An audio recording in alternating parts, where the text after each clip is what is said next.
Athens వారందరూ, మీ బైబిల్లో ఉందో లేదో చూడండి, అలా వినేయడం కాదు,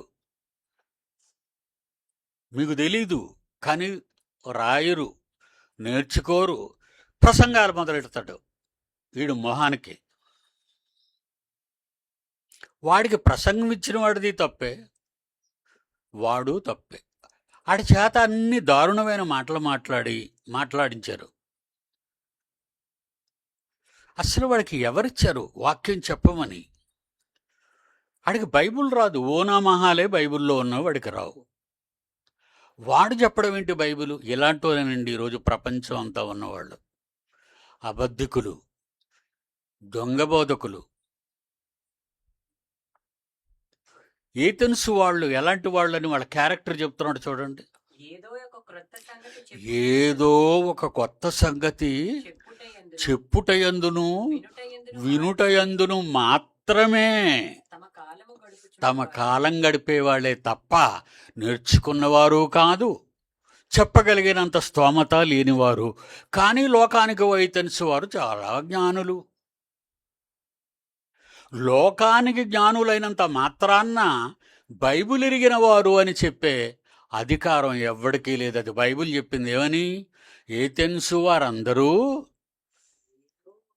ఏదో ఒక కొత్త సంగతి, చూడండి బైబిల్లో ఏముందో, ఏదో ఒక కొత్త సంగతి, ఏదో ఒక కొత్త సంగతి చెప్పుటయందును వినుటయందును మాత్రమే, ఇక మాత్రం వాళ్ళు ఎందుకు పనికిరారు అని పౌలు గారు రాస్తున్నారు. పౌలు గారు చెప్తున్నారు, లూకా గారు రాశారు అపోస్తుల కార్యాలు. చెప్పింది అపోస్తులుడైన పౌలు గారు, రాసింది లూకా గారు. నలుగురు సువార్తల్లో ఒకడైన లూకా. సందర్భాలు ఎరుగక, బైబిల్ సరిగా నేర్చుకొనక, కాపీలు కొట్టి బట్టీలు పట్టి పాస్ అయిన వాళ్ళు చాలామందిని, ఇలాంటి వాళ్ళని దయాదాక్షిణ్యాలతో పాస్ చేశానే తప్ప జ్ఞానవంతులని కాదు, పట్టభద్రులని కాదు. వాళ్ళు పనికి రాని వారు. ఏథెన్సు వారందరూ అక్కడ నివసించు పరదేశులు ఆಳುబాడైపోతారు కదా. వీళ్ళ వల్ల, వీళ్ళ వలన వాళ్ళు పాడైపోతారు. అక్కడ నివసించు పరదేశులను ఏదో ఒక కొత్త సంగతి చెప్పుటయందును వినుటయందు మాత్రమే తమ కాలాన్ని గడిపే దౌర్భాగ్యులు.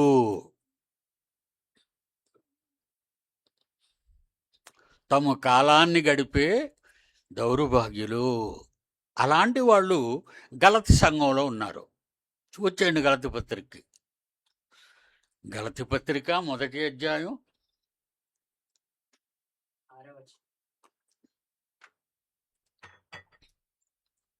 6వ వచనం. క్రీస్తు కృపను బట్టి. చూడండి గలతీలతో ఏమంటున్నాడు, క్రైస్తవులు మళ్ళీ వాళ్ళంతా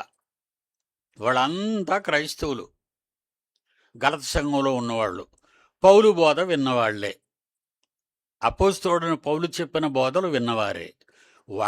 వాళ్ళకి ఏమని రాస్తున్నాడంటే, క్రీస్తు కృపను గలతీయులారా, గలతీలో ఉన్న క్రైస్తవులారా, నేను మీకు ఎన్నో సంగతులు చెప్పాను, కానీ మీరు ఏం చేశారో తెలుసా? క్రీస్తు కృపను బట్టి మిమ్మును పిలిచిన వానిని విడిచిపెట్టి, మిమ్మును పిలిచిన వానిని అంటే తండ్రి అయిన దేవుడు క్రీస్తు ద్వారా మిమ్మల్ని పిలిచాడు. ఆ పిలుపును మీరేం చేశారు? విడిచిపెట్టారు. మిమ్మును పిలిచిన వానిని విడిచి భిన్నమైన సువార్త తట్టుకు, భిన్నమైన సువార్త తట్టుకు, భిన్నమైన సువార్త, దొంగ బోధ, అబద్ధ బోధ, కొత్త బోధ. ఏమైనా తెలుసురా మీ ఎంబీటీఎస్ చదివిన వాళ్ళందరికీ? ఏంటి ఎంబీటీ చేయపోగానే మాకు బైబిల్ అంతా 66 పుస్తకాలు వచ్చాయి అనుకుంటున్నారా? తెలివి తక్కువ దద్దమ్మల్లారా. అంత తెలివైన వాళ్ళు అయిపోయారా మీరందా? మా యూనివర్సిటీలో చదువుల గురించి మీకు